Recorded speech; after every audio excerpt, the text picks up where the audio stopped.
The Heat have reached a new low point in the season on Monday night. Their fourth straight loss and fifth in 6 games. They lost again to the Hornets. We'll break down the game on today's episode of Locked On Heat.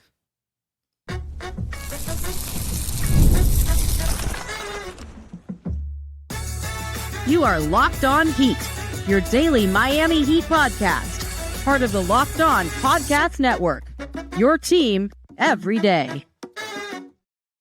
All right, welcome to Locked On Heat, your daily podcast on the Miami Heat, whether you're tuning in on YouTube or your favorite podcast app. Thanks for making Locked On Heat your first listen every day. I'm Wes Goldberg here with David Ramil. Both of us are credentialed Heat media members who cover this team every day, recording this after what could be the worst loss of the season. But David, at this point, I think I'm just numb to it.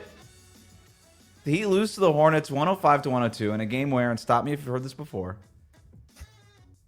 they at one point led by double digits, and they blew another double-digit lead. They led by 17 points in the first half. They had a lead in the fourth quarter, and they could not pull this one out. It's Charlotte's first division win of the season, so congrats to the Hornets, I guess. The Heat had a chance to win this one late. Bam had a couple of three-pointers at the end, made one, airballed another. The Hornets even tried to give this game away when Nick Smith Jr. fumbled the ball out of bounds. Tyler Herro's potential game-tying three clanks off the front of the rim. And David, the Heat keep finding new ways to lose, and this loss marks a new low for the season. What stood out to you? Not a whole lot. You and I were talking before the game, and it just seems like this team doesn't know how to win anymore. Like they can't do anything well enough to secure a victory. And I think that's probably my biggest takeaway from all this is just watching this team. They don't know what they're doing anymore. They give up on themselves. There's a kind of lack of continuity, a lack of understanding of who's out there on the floor, maybe a lack of faith in one another. You see effort, although I would imagine it wanes over the course of games, and you see it, especially in the fourth quarter when they're not trying as hard. But other than that, it seems more psychological than anything else. I honestly, I know there's a talent discrepancy maybe, but Not in you this can't one. make that argument again. Yeah, you can't make that argument when it comes to the Hornets. Although Miles Bridges wound up having a monster game, and it's not that they were defending him poorly, but he just wound up shooting some incredible shots and hitting them at a high rate.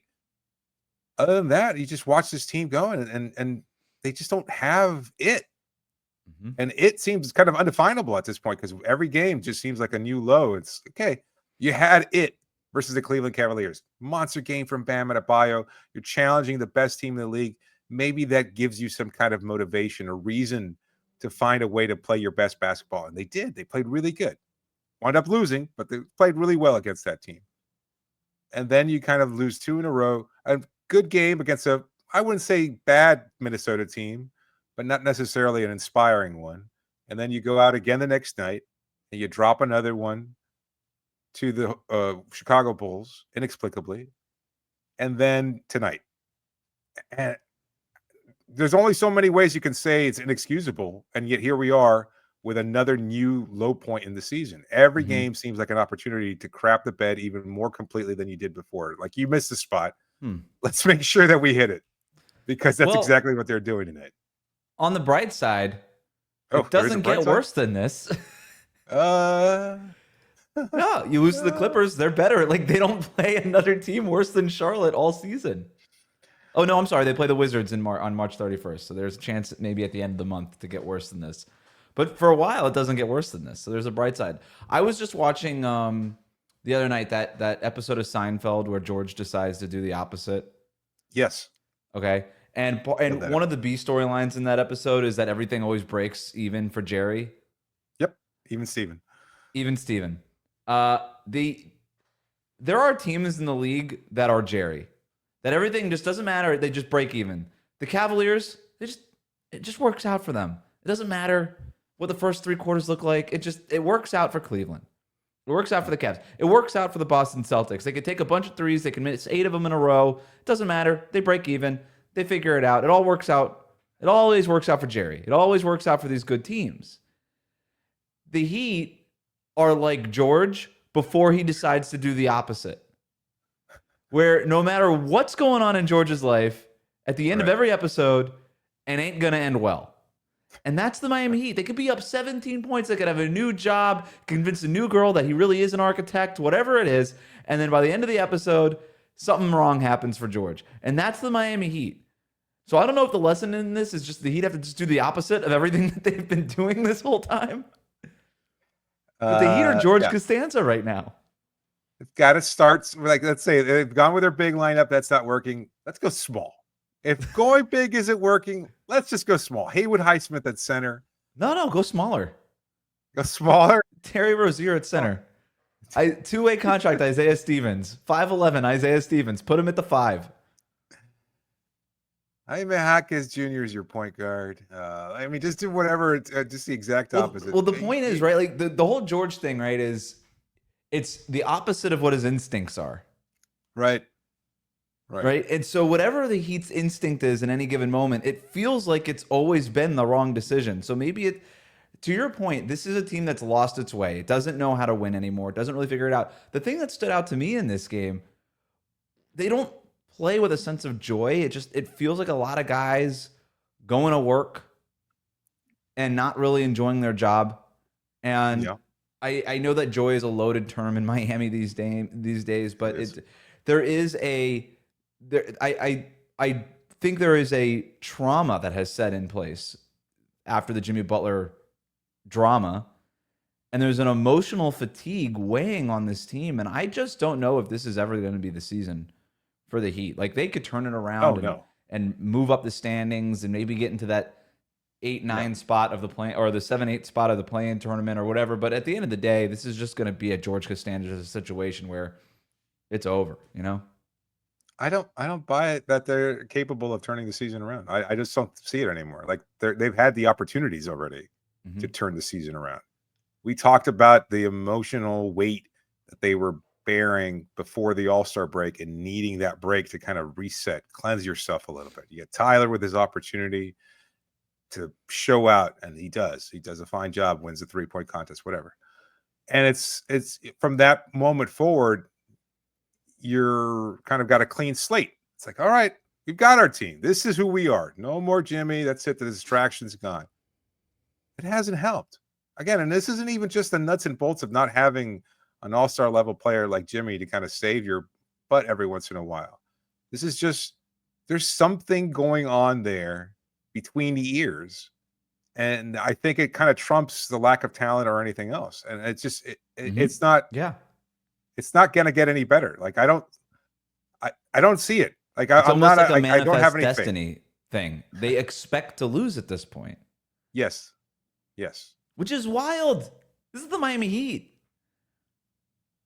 Their whole thing is we expect to overcome X, Y, Z, and we never expect to lose, and we outperform our expectations. That's the whole thing. They've lost their identity here, and it's easy to figure out why. Like, it's not rocket science. Like, that Jimmy Butler trade saga. I'm telling you, the players in that locker room knew about that stuff months before it kind of made a head in the national media, right?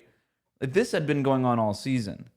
And I don't think that anybody took it for granted. I know the Heat tried to put their head in the sand and say, well, this is just a business and whatever. It's not.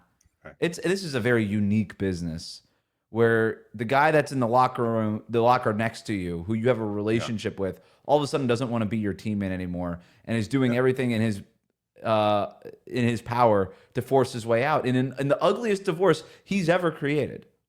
Oh, no. And that's that kind of thing. I know we throw around the word trauma maybe too much these days, but for lack of a better term, like that is a thing that traumatized the locker room, it feels like. And this team, it feels like everybody just needs a break. Eric Spoelstra after the game says, we just have to stay together and use this as a group opportunity and overcome something that sucks. And we're going to figure this out. Also said, you could fold the tent or you can keep on forging and forging and forging. And that's what our group is going to do. Well, they're going to keep forging their way until the offseason. They have to play these games. And that just feels like the only thing that's left. Just play the games, get to the offseason. Yeah, you can't just talk your way out of this one. Like, I really appreciate what Spo is trying. And he's he's trying to be the calm, steadying presence, because you've heard so many players say that they dislike the kind of emotionality that wavers over the course of a season. If you show too much emotion, it's dangerous, because you know what? That's just, you want the coach to be the calm voice in the middle of the eye of the storm here. And I can appreciate what he's trying to do. He has to be supportive. He has to put this out there, but I'm also just not buying it. Like I think it's just too deep rooted. Like I don't know where the effort has to come from. I'm not sure if you can't I pin don't it know on if any it's one effort. player. They need to play with joy. Again, they need to have fun. They're not having fun out there. And I'm in, when the Heat come into town, I go into the visiting locker room a lot, and it's so stark, the difference. And I got another point on this joy thing, because I actually heard something really interesting from a reporter on the road who was around the Miami Heat. We're going to talk about that. We're going to dive into the details of this game, including the player that the Heat broadcast might be trying to recruit to Miami. We'll do that next here on Locked On Heat. Today's episode is brought to you by Skims. When I found out that Skims was making underwear for men, I'll be honest, I was intrigued. I've heard so much about their quality from friends and families. I had to give it a try, and let me tell you, it lives up to the hype. I've always had issues with underwear, whether it's fit or comfort or just finding the right style for me, and Skims changed all that. Their men's line offers something for everyone, from boxer briefs to classic briefs, all designed with a perfect balance of comfort and style. I tried the Skims boxer brief, and I'm hooked. These are the perfect for my active lifestyle. They move with me, never lose their shape, and stay in place all day. Whether I'm working out or just running errands, they're the most comfortable and reliable underwear I've ever owned. Plus, the lightweight material feels amazing, almost like you're wearing nothing at all. So shop Skims Men's at skims.com/lockdownba and Skims stores. Let them know we sent you. After you place your order, you select podcast in the survey and select our show in the drop-down menu that follows. Today's episode is also brought to you by Ariete Hospitality. Hey, Miami Heat fans, are you looking to elevate your game day experience? Can't get any worse. You're already watching the Heat. Check out two must-visit spots just steps away from the Kaseya Center in downtown Miami. First up, Brasserie Laurel, a culinary gem in the Miami World Center, recommended by the Michelin Guide. Laurel offers an upscale French brasserie experience, blending old world charm with modern flair. Whether you're enjoying delicious bites or sipping craft cocktails, it's the perfect spot before or after the game. And don't miss their happy hour specials every day from 5 to 7 p.m. Next, you can head over to El Vecino, a sophisticated cigar bar with a laid-back vibe. It's the ideal pre- or post-game hangout, or even a place to watch the game. Enjoy exceptional cocktails, bites, and a welcoming atmosphere for all, including non-smokers. They've got a happy hour daily from 4 to 7 p.m. Both of these incredible venues are part of the Ariete Hospitality Group, known for elevating Miami's dining scene. Don't miss out on these game-changing spots. We'll be right back. Thanks for making Locked On Heat your first listen every day. Your favorite NBA team has a free daily newsletter. Introducing the Locked On Heat newsletter, one stop for ultimate Heat and league coverage with local analysis and amazing writing from Katie Heindel, Mike Shearer, and Locked On fantasy basketball tips from Josh Lloyd. Sign up for free now at lockedondaily.com. Before we get to some of the rundown and highlights of this game, David, the Heat were in Cleveland last week. I was talking with Danny Cunningham, who covers the Cavs for Locked On Cavs, does an incredible job for them. And he talked about being around the Heat on the road and how it just felt like a negative atmosphere around that team, just dark, unhappy. Yeah. And I thought that was one thing coming from you and I, and just being around the team. Part of it, like, am I projecting? Is it just maybe I'm just too close to it and I really know what's going on? But to get that sense from a team on the road, that to me stuck out in my conversation with Danny there. This team needs to find something that provides fun on the court. That's the thing that sticks out to me. It's not an effort thing. It's not really an execution thing. We know that this team can execute. We've seen these players execute. We know this team can play with effort. We have seen this team play with effort. I have not seen this team have fun in a really long time. What does that mean exactly? How would that, I'm trying to think, even as we're talking about this phenomenon, like what would that mean for this team to kind of embrace fun as a theme for the rest of the season? Because I think they're so hardwired to live and die by these losses that every loss chips away at their soul even a little bit more. And already with the pre-existing drama or trauma or whatever you want to call it of the Jimmy Butler situation, like every loss seems to just eat away at a Mhm. little bit more of who they are. So what does this mean? Like, how can they just go, F it, let's just have fun? And I don't know where that comes from. I don't know if it's Kevin Love. He seems like the best candidate for that, but I don't know Yep. if he has the right voice right now. I don't know if he's been around the team enough or if he has a kind of No, I mean voice that he he's once tried. did. It's just it's one guy. I don't know. It's Maybe just not can taking. you Yeah, wear the like light up sneakers? I, I I, I don't I feel like know. it has to be. I feel like it has to be Bam, Yeah. maybe Tyler. Like as the look, they're de facto leaders of this team. They have to bring some kind of joy to it, and I don't know that either of them are feeling it right now because maybe they're the ones that are feeling. We talked about this in regards to Bam, like as the captain, as the spokesperson for the team, having to deal with the Jimmy situation was trying for him, and a lot of fans didn't really care, or listeners didn't really care, Mhm. and didn't give him any excuses for it.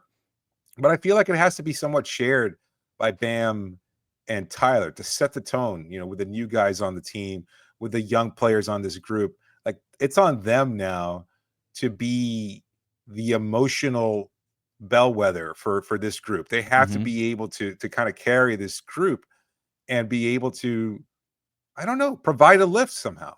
Like I don't know if Yeah. that means This is a take him out test. to dinner on Tuesday, like L- just go out, Yeah. cut loose, drinks are on me. Like I don't know what that means, but it has to be something because it's I like do like the both of idea of those. this team just going out to like basement this weekend and just bowling and getting drunk and team Yes, bonding. yes, Just something like that. To your point, this is a big test to Bam Adebayo as a team captain who has worn that captain responsibility in a similar way to what Udonis Haslam did. Very yes, professional, very even keeled, and part of being a captain is recognizing what the team needs and when, and yeah, how to provide that. Tyler Herro, it's on him too. Tyler Herro is the guy who most embodies fun when things are going well. He's out there, he's hopping, making those crazy 3-pointers, big smile on his face, really enjoying it. But really, the fun comes when the winning comes. It's really hard to have fun when you're losing. And it's really hard to have fun on your way to winning. Winning, the fun kind of follows the winning. So when yeah. I think about what this team needs, I'm already thinking about next year. I'm thinking about next year. Get a hard reset this summer. Try to have some fun next season. But real quick, before we move on past the game and get to our listener questions, just a quick highlights rundown of what happened in this game. Eric Reed, at the beginning of this broadcast, taking some shots at LaMelo Ball right away. Good, Says good. LaMelo takes a lot of shots. Then says Miles Bridges is Charlotte's best player. If you polled Yeah, most people, they would say LaMelo Ball is the Hornets' best player. I think LaMelo Ball is still the Hornets' best player. That said, Miles Bridges has been playing really well. He had a great game tonight. He was averaging 25 points per game over his last 10 going into this game. He's been playing like their best player. We'll get to the Miles Bridges thing here, I guess. Well, no, let's just talk. The broadcast was really talking up Miles Bridges in a yeah. pretty big way. I don't. What do you make of that? I look, I mean, that's a problematic name, and that's somebody Yep. who's faced some off the court charges that are Mhm. unacceptable, and you don't want to speak too much on it because I guess he was cleared. I don't even remember exactly how it was all resolved.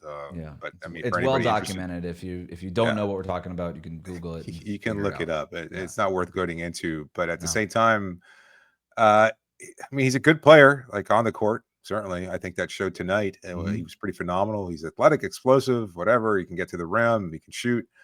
Yeah, the talent's there. I just hope that he wouldn't consider adding a player like that, given his off the Yeah, court stuff. But I was kind of saying it facetiously. He's still under contract. He's in the first year of a 3-year deal. The deal descends. Who would they knows take what Terry happens in the back? Maybe draft? As Bridges, what? would they take Rozier Terry back? returns to Charlotte. There you go. Yeah, Terry and a Uh, first round pick. Other highlights: Another first Khalil round pick. Ware, a one-arm steal that led to a drop pass to Andrew Wiggins in the first quarter. Wiggins had 12 points in the first quarter, including 8 straight. That helped open up a lead that obviously Miami blew. They led by as many as 17 points in the second quarter, lost the lead in the third quarter, retook it, lost it again. In the fourth quarter, Tyler Herro missed a 3. Bam missed an easy tip in to try to tie the games.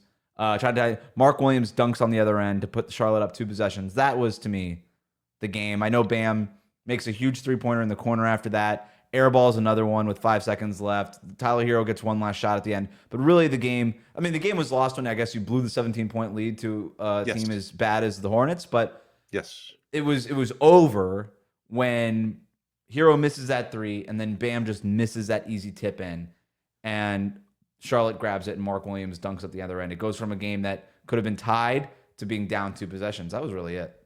Are you concerned about Khalil Ware? Like, I don't know if any of the questions are about Ware necessarily, but I mean, No. 1 of 6 from the floor. Defensively, he was pretty poor against Williams. It seemed like if they switched Bam onto him, at least he could box him out or keep him from getting those rebounds. Had a because he was really just hard time with dominant. the physicality of it. He was dumb. Yes. Mark Williams is a big, strong guy. I just think that was a bad matchup. I'm not concerned about Khalil Ware, but I think it does show that this guy is a rookie, and the concerns that we had about him being slight and needing to put on weight and all the things that everybody always talks about with rookies like Khalil Ware is still true, that he needs to do all those things. That said, is it time for the Heat to face reality? We're going to talk about that next here on Locked On Heat. Today's episode is brought to you by Wayfair. Your home should reflect your style, and with Wayfair, it's easier than ever to make that happen. Whether you're looking for a simple refresh or tackling a big home project, Wayfair has everything you need in one place. Wayfair's huge selection makes it easy to find the perfect piece no matter your space or budget. From cozy furniture and stylish decor to kitchen essentials and outdoor must-haves, Wayfair has it all, and at prices that fit your budget. Whether you're finding the perfect piece, if you're looking for a new rug to tie your living room together, Wayfair has so many stylish options and all of them at great prices. And they've got easy shopping and delivery. The site makes it simple to compare styles, and your order arrives fast with free delivery. So head over to wayfair.com and find something that's just your style today. That's WAYFAIR.com. Wayfair. Every style, every home. We'll be right back. Thanks for making Locked On Heat your first listen every day. The best way to support the show, like and subscribe on YouTube. Follow us on your favorite podcast app. Thanks to everybody who sent in questions via the Locked On Heat Insider community. You can sign up with the link in the show notes. This first one comes from Andres, who writes in, I think this loss put a nail in the coffin for this season. Screw the play-in. Let's hope this season ends as quickly as possible so we can look forward to next year. Having said that, what do you think of a realistic trade package for Kevin Durant looks like? And do you agree with Skip Bayless's assessment of Durant this season? Did Skip Bayless? I haven't seen anything. I didn't even know he did things anymore. So I have no idea what's going on with Skip Bayless. But a trade package for Kevin Durant? Bobby Marks put this out there the other day. Andrew Wiggins, one of Jaime or Jovic, I suppose Phoenix could pick, a first-round pick, and then Duncan Robinson gets moved to a third team. Oh. That way Phoenix gets the cap relief. I suppose that was sort of the logic behind it. But if that's all it costs, it feels like it would be hard to say no to that. So a pick, Jaime or Nico, and Duncan. And Wiggins. That's tough. I got to be honest. The loss of Duncan, unless you draft a heck of a three-point shooter or find somebody to replace him in terms of that three-point shooting, that's going to be a tough one. Like, I mean, not just any personal, concern about Duncan or anything like that, just in terms of what he brings, that threat of the three-point shot and everything else that he can do. Like, he's been good this season. I wouldn't say he's been great, and I don't think he's been bad either, but I think he still provides high value to this team. So that would be my biggest concern. But I mean, you're getting a star.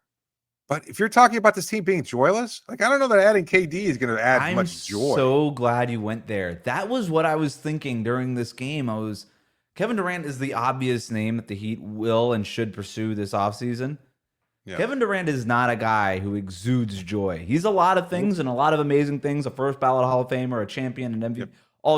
He is not a guy who exudes joy. I'm so glad you said that, because I was thinking the same exact thing. You still do it and just, I guess, figure it out. Yeah, Kevin Durant can be joyful, but it tends to be in the same order that the rest of the Heat need to be. If things are going well, this team can be happy. Yeah. But there's not a lot of happiness when things aren't going well. He's not joyful in Phoenix this season, and I think that's pretty evident. Yeah, sure. Yeah, well, exactly. So, I mean, I don't know that he's going to add joy. Like, there was something to be said, like for all of the and we've had this conversation before, for all the Jimmy in the regular season conversations and what he does, and like he exudes a confidence that, if not joyful necessarily, is kind of charming in its own way. Like, and as teammates, you kind of buy into it. You follow that leadership style. Mhm. And as dogged as he is, and as cutting as it could be, because sometimes it's tough Mhm. love, as he's put it before, and it worked though. And I think this is how this team responds best. KD doesn't strike me as that guy. He kind of just wants to be left alone and do his thing. Mhm. And I don't know that he's going to provide the kind of emotional boost that this group needs. They're still going to need to get it from somewhere, and I don't know Yeah. what that means. I don't know. Well, that said, It I could mean, be. Heat culture has never been. I don't think you would ever describe it as joyful. I think No. you would describe it as professional, and Durant Yes. fits that. A Yes. joy would be a pivot for this organization in general. So maybe they look at Kevin Durant and say, let's just do the professional thing that we've always done. Come in, clock in, go to work. That's what it is. If it feels like work, good, because it's supposed to be work. Maybe that's That's it. sort. Maybe That maybe Okay. yeah. Maybe it's not joy, because I'm thinking like Dwayne wasn't joyful. The big three after the first year, there was joy, but that's a LeBron thing. LeBron, there's a Yeah. lot of joy. LeBron is a goofball. He kind of a lot of brings the the jokes, vibes. and Yeah. he's a big vibes guy. That said, Malachi writes in, what player is most likely to fit better in Miami next season? Durant, Trae Young, or LaMelo Ball? All three of them seem to be on the trade block. Who could help turn this Heat team around next season? We've talked about this a little bit, but let's focus on the joy part of that. Between Durant, Trae Young, or LaMelo, LaMelo is probably the most joyful. Trae Young has kind of Yeah. turned into this wrestling heel and embraced it, which is fun for Atlanta, and that's kind of cool what they got going on. But LaMelo is almost blissfully unaware. Yeah. Losing or winning, he's kind of always having fun out there. I was just telling my 6-year-old about the expression "ignorance is bliss," and like he didn't quite get it because he's 6, and it's like that's a heavy concept. And it's like, don't show worry him about it, show him the game tonight, Yeah, like that guy. yeah. Show LaMelo out there. Look, that guy's 1 for 12. You know, and he doesn't care. He's still skipping up and down the court.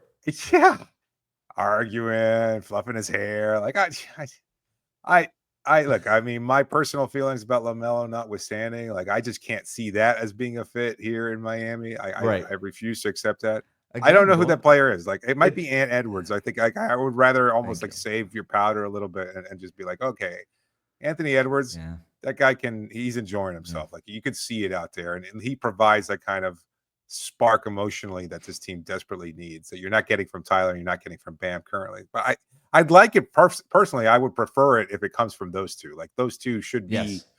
the ones that kind of initiate this process. Mhm. And you'd like them to finish strong. I mean, again, me personally, like I don't expect it to happen. If you're asking me my point of view, I don't think it's going to happen. But I'd like for them to kind of be the carriers of this team and kind of the leaders and show that with some positive emotions, Right. not just, oh, we got to work through it. We got to work through it. That's there's You know, joylessness in there. But you still, to kind of going back to this whole thing, do you want joy in losing? Because that doesn't feel Heat culture-y, right? No, that's has this what- joy in what- losing. It just feels like the Yes. winning provides the joy. If this team is Maybe. winning, they could be fun. The problem is that they're not winning right now, and they, I think, need an emotional break more than anything. I don't know. Max writes in, it's time for Miami to accept reality. I'm tired of the play-in tournament. Miami just needs to get their draft pick, and hopefully we get 2 picks in the top 20. Not really a question there, David, but I do think that it's a true statement. Everybody here is tired of the play-in tournament. Whatever the next step is for the Heat, it has to be no play-in tournament. And when I say that, I mean either not even getting to the play-in tournament or making sure you're doing whatever it takes To avoid that we're not talking about play-in tournament anymore. because that seems like they're destined to do so. Like, I mean, they can continue to struggle. I mean, they could fall behind the Chicago Bulls. I don't know. This year, they're going to be in the play-in tournament. It's going to be really hard to... They could fall behind Chicago, but it's going to be really hard to fall out of the top 10. Unbelievable. I never would have guessed Chicago. They should That was- rename this play-in tournament in the East, like the Heat Hawks Bulls Memorial play-in tournament. It's always three of those teams are the three teams of the four are always those teams. Another insider writes in, what happened to Tyler Herro? He just hasn't played well since the All-Star weekend. I think he's played well. He just hasn't played as well as he had going into the All-Star weekend. But I think there's something to be said, like from Heat fan, maybe not concerned necessarily, but I could see the Heat fan perspective in that, like, he was clearly making that push to show everybody around the league that he was that good, that he was good enough to be considered an all-star. And I would say that if you were just judging him on the few weeks since the all-star break, he would probably not be an all-star.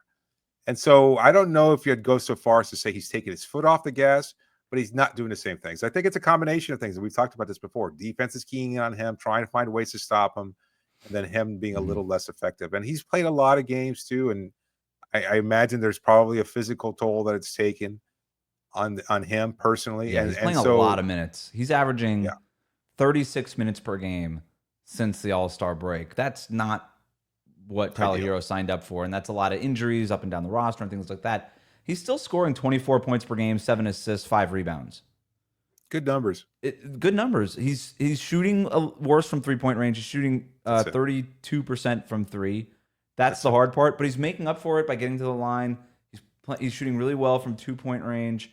It's just the three-pointers are what's tough there. But there's a 40-point game in there. I just think the lows have been a little bit. There's an 11-point game in there, but he had 21 points in Chicago against Chicago, 22 against Minnesota. It's not far off. That's why I'm not that concerned here. But maybe the All-Star numbers aren't quite there now.